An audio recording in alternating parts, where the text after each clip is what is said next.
Hey guys, इस प्यार को क्या नाम तो सीरियल के अपकमिंग एपिसोड की अपडेट आपके लिए लेकर आया है। आस्था जो होती नहाकर बाहर निकलती है, श्लोक और आस्था की टक्कर हो जाती है, दोनों गिर जाते हैं। तभी श्लोक आस्था के करीब आने की कोशिश करता है। आस्था उठ जाती है। तभी श्लोक उससे कहने लगता है, हाउ डे यू, तुम मेरे रूम में क्या कर रही हो। तभी आस्था कहने लगती है, मेरे बाथरूम में पानी नहीं आ रहा था, इसलिए सासू माई ने कहा कि श्लोक के कमरे में चली जाओ। तभी श्लोक कहने लगता है, मुझे तुम लड़कियों का समझ में नहीं आता। तभी आस्था कहने लगती, एक मिनट, पहली बात आप ये सब बातें मत कीजिए। दूसरी बात कि मुझे आपके कमरे में आने का कोई शौक नहीं है। और तीसरी बात, मैं मेरे पति के नहीं बल्कि श्लोक अग्निहोत्री के कमरे में आई हूँ, समझे ना।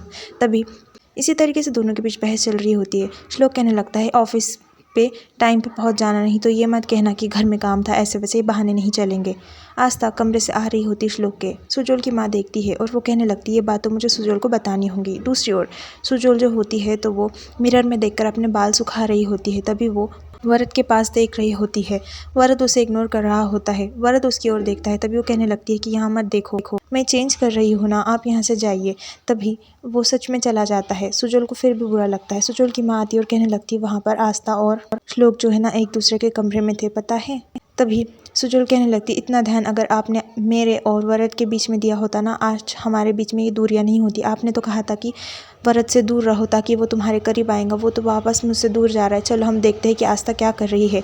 यहाँ पर ये आकर देखते हैं, आस्था मंदिर में फूल चढ़ा रही होती है। तभी सुजोल कहती है, ये क्या कर रही हो तुम घर की मेहमान हो, तुम्हें सब करने की कोई ज़रूरत नहीं है, मैं हूँ ना इस घर की बहू। तभी अंजलि वहाँ पर आ जाती है और कहने लगती है, तुम क्या कर रही हो आस्था से, तुम जैसी इस घर की बहू वैसे वो भी इस घर की बहू है। तभी सुजोल की माँ कहने लगती है, आस्था ही खुद को इस घर का हिस्सा नहीं मानती, तो आप मेरी बेटी को इस तरीके से कैसे कह रहे हैं। तभी अंजलि कहने लगती है, मैं भी तुम्हें एक नियम बता देती हूँ कि बेटी के ससुराल में नहीं रहा जाता। इसी तरीके से इन सबके बहस चलती है। वहाँ से चली जाती है अंजलि। काव्या आ जाती है आस्था के पास और वो कहने लगती है, आप मेहमान नहीं हो, आप यहीं पर रहो ना प्लीज़। तभी वो कहने लगती है, प्रॉमिस मैं यहीं पर रहूँगी, तुम्हें छोड़कर नहीं जाऊँगी। तभी श्लोक ये सुन लेता है, आस्था के पास आ जाता है और वो कहने लगता है कि चलो देर से ही सही, लेकिन तुमने तुम्हारी मन की बात तो कह दी कि तुम इस घर को छोड़कर नहीं जाना चाहती।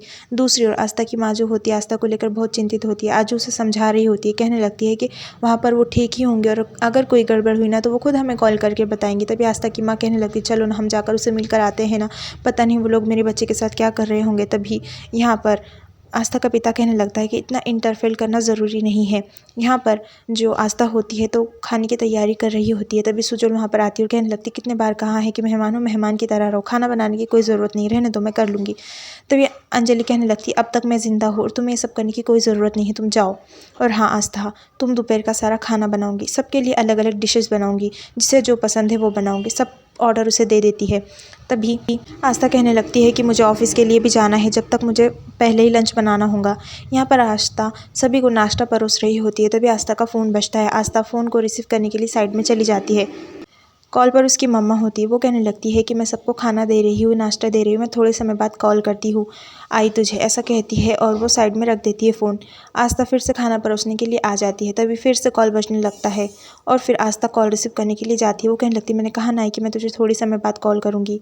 यहाँ पर श्लोक इरिटेट हो रहा होता है। तभी निरंजन उसे चुप रहने के लिए कहता है। निरंजन फिर आस्था से कहने लगता है कि जो पिछले दिनों में हुआ उसके बाद आस्था की मम्मा का यूँ कॉल करना सही है, वो चिंतित हो रही होंगी। एक काम कीजिए अंजलि जी, उन्हें यहाँ पर बुलाइए, कुछ दिनों के लिए आस्था के साथ रहेंगी तो चिंता नहीं होगी उन्हें। रंजन कहने लगता है, क्यों ना हम एक पार्टी रख ले जिससे सारे रिश्तेदारों और लोगों को पता चल जाएगा कि जो कुछ वो समझ रहे थे श्लोक और आस्था का रिश्ता टूट गया है, तो ये नहीं होगा और वो ऐसा सोचेंगे भी नहीं, इसलिए एक पार्टी ऑर्गेनाइज करते हैं। दूसरी ओर आस्था की माँ चिंतित हो रही होती है। आजू कहने लगती है, बस 6 महीने की तो बातें बाद में आस्था वापस हमारे पास आने ही वाली है ना। यहाँ पर हमें दिखाया जाएगा आस्था ऑफिस के लिए जा रही होती है। तभी वहाँ पर अंजलि आ जाती है और कहने लगती है, एक मिनट, तुम कहीं भी नहीं जाऊँगी, इस घर की बहू को शोभा नहीं देता कि वो ऑफिस में जाकर काम करे। तभी आस्था कहने लगती है, लेकिन मैंने कॉन्ट्रैक्ट साइन किया है ना। तभी अंजलि कहने लगती है, कॉन्ट्रैक्ट को तोड़ दो। और तुमने खाना बनाया, लंच बनाया। तभी वो कहने लगती है, हाँ मैंने बना दिया। तभी वो कहने लगती है कि सुबह का यहाँ पर बनाया हुआ खाना दोपहर में नहीं खाया जाता। श्लोक वहाँ पर आ जाता है और कहने लगता है, जब आपको बिजनेस की बातें पता नहीं तो बीच में क्यों बोल रही है, एक बार कॉन्ट्रैक्ट साइन कर लिया मतलब कर लिया, उसे तोड़ा नहीं जा सकता। और हाँ आस्था जॉब करेंगी। तभी आस्था कहने लगती है, मैं वो हर एक काम करूँगी जो आप चाहती है, मैं घर का सारा काम करके ऑफिस का काम निपटाऊंगी। तभी अंजलि कहने लगती है, ये तुम नहीं कर सकती, पहले करके तो दिखाओ। तभी वो कहने लगती है, ठीक है। श्लोक कहने लगता है, देखो टाइम पर आना, समय पर आना, आज तुम्हारा प्रेजेंटेशन है ऑफिस में, ऐसा वो कह देता है। तभी अंजलि उससे कहने लगती है कि आज घर में पार्टी है और तुम्हें सारा काम करना है, डेकोरेशन, लोगों को इनवाइट तुम्हें ही करना है, ऐसा वो कह देती है। तभी ये दोनों माँ बेटी अंजलि और आस्था की बातें सुनकर हंसने लगती है। आस्था जो होती है बहुत परेशान हो रही होती है, उसे ऐसा प्रेशर आ जाता है कि ऑफिस में भी टाइम पर पहुंचना है, इतना सारा काम भी करना है।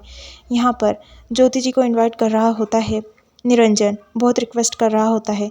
ज्योति जी एक बहुत ही बड़े आदमी होते हैं, इसलिए वो कह रहा होता है बस 10 मिनट के लिए क्यों ना हो, आप मेरी बहू और बेटे को आशीर्वाद देकर चले जाइए। तभी वो कहने लगता है ठीक है। यहाँ पर अंजलि आती है और कहने लगती है आप जो भी करते हैं ना बहुत अच्छा करते हैं, आप कभी गलत हो ही नहीं सकते। फिर वो कहने लगती है आपसे एक बात करनी थी कि आस्था जॉब करना चाहती है। तभी निरंजन कहने लगता है पहले उसे समझो और फिर उसे कहो। एपिसोड यहीं पर खत्म हो जाता है।